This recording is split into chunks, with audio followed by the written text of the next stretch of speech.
而家個中共嗰個內部嘅局勢咧係非常呢個複雜啊！正如你講嘅，軍隊係對阿習近平非常不滿嘅，而軍中咧又有一個強人係敢同阿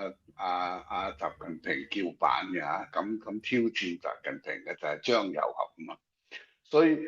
以今次咧四中全會咧，如果有咩人事變動咧，即係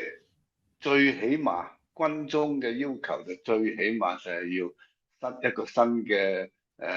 軍委主席啊。咁但係問題係咩咧？問題係在於咧，共產黨一直係講話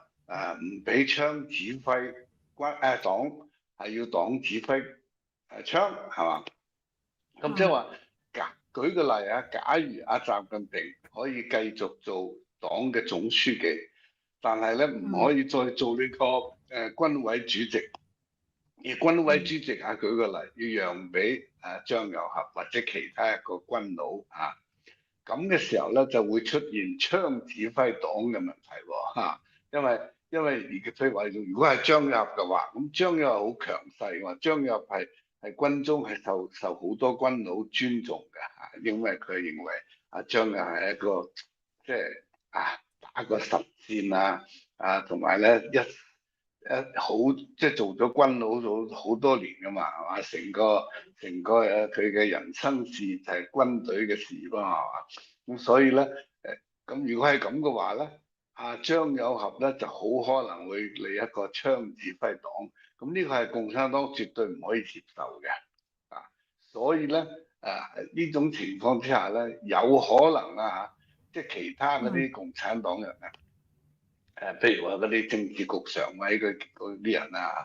即係李強蔡奇等等王滬寧嗰啲丁薛祥咧，佢嗰啲人咧好可能就唔同意換呢個軍委主席。咁樣就會叫咧，佢驚槍指揮黨啊嘛，係嘛？所以咧就變咗咧，只有兩種可能，一種可能就係唔改，繼續俾習近平做軍委主席，係黨嘅總書記，係嘛？但係咁樣嘅做法咧，軍中嘅人就肯定唔制嘅嚇。咁另外咧，阿習嗰個做總書記嗰度咧，啲政治老人亦都唔中意。即係好似温家寶胡錦濤嗰啲胡錦濤咧係肯定係想報一箭之仇嘅。嗰次20大嗰陣，習近平下命令要啲保安將胡錦濤架出會場，咁咧咁樣嘅做法咧，可以話係共產黨裏邊都係史無前例嘅。係對一個前黨魁嘅極大嘅侮辱啊嘛，所以呢個咧，胡錦濤同埋佢嗰啲團派嘅人咧，都係好想報一箭之仇嘅。咁另外好多團派嘅人咧，亦都係懷疑咧，李克強係俾習近平整死嘅。所以其實咧係想報兩箭之仇咁咧，所以我覺得咧即係我嘅猜測咧就係。習近平咧會失去呢個黨嘅總書記同埋呢個呢個軍委主席呢兩個位置，而呢兩個位置咧都係屬於共產黨嘅官位呢個即係同呢個國務院人大嗰啲冇關係嘅，呢啲係完全黨內決定嘅，所以呢兩個位置咧就好可能咧就會改變嘅，咁習近平第三個位置咧就係國家主席。國家主席咧理論上咧，你共產黨開一個會唔可以決定國家主席㗎，因為同你冇關嘅。國家主席係要人大開會嘅時候決定嘅。咁當然啦，大家都知道啦，共產黨係做戲啫，其實乜都係共產黨話晒事。雖然如此共產黨咧係想，因為佢要呃人啊嘛，要等人哋以為我哋都好文明我哋都好民主呢個三權鼎立係嘛？有黨有黨嘅權，國家有國家嘅權咁有法院又話人大行政咁乜嘢立法權等等。咁所以咧，即係我個人覺得咧，好可能咧，今次如果有人事變動嘅話咧，就係先改變呢個軍委主席同埋黨嘅總書記，而咧國家主席咧會留到明年3月份開人大會議嘅時候先至正式宣佈啊，即係話咧阿習近平咧可能咧仲可以做幾個月嘅啊，即係大概半年到啦，半年嘅國家主席啊，咁就要換人㗎啦，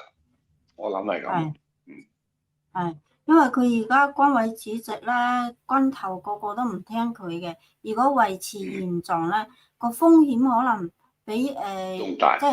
係啦，仲要大。所以咧，佢好可能咧就要改變呢個係。即係因為我個人覺得咧，我好早就Lily你都知道啦，我已經1年多前舊年7月份我已經講呢個係趨勢嚟㗎。我當時就話咧。其實咧，當時習近平已經失咗軍權㗎啦，但係其他嗰啲權咧仲喺佢手上。但係呢啲權咧，共產黨因為槍桿子裡面出政權佢一方面咧係話黨指揮槍，另一方面咧佢哋有迷信暴力嘅，即係話咧一般情況下咧係要黨指揮槍嘅，但係佢哋亦都心中明白，到特殊情況嘅時候咧，最後博弈嘅時候咧。邊個有槍，邊個就贏㗎啦！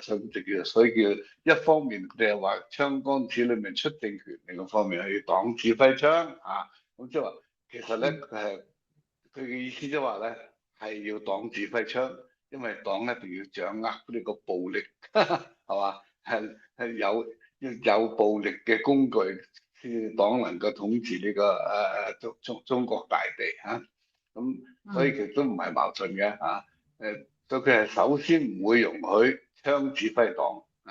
佢要黨指揮槍，但係咧佢又同而家係唔想習近平去指揮黨所以咧就要換人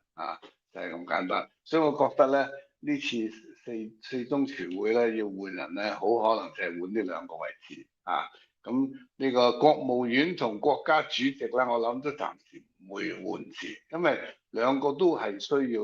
即係理論上係需要人大嚟通過嘅，而唔係因為你今次呢個會咧，四中全會係咩意思？即係中共中央第20屆大會嘅第4次嘅全黨嘅四中全會嘛，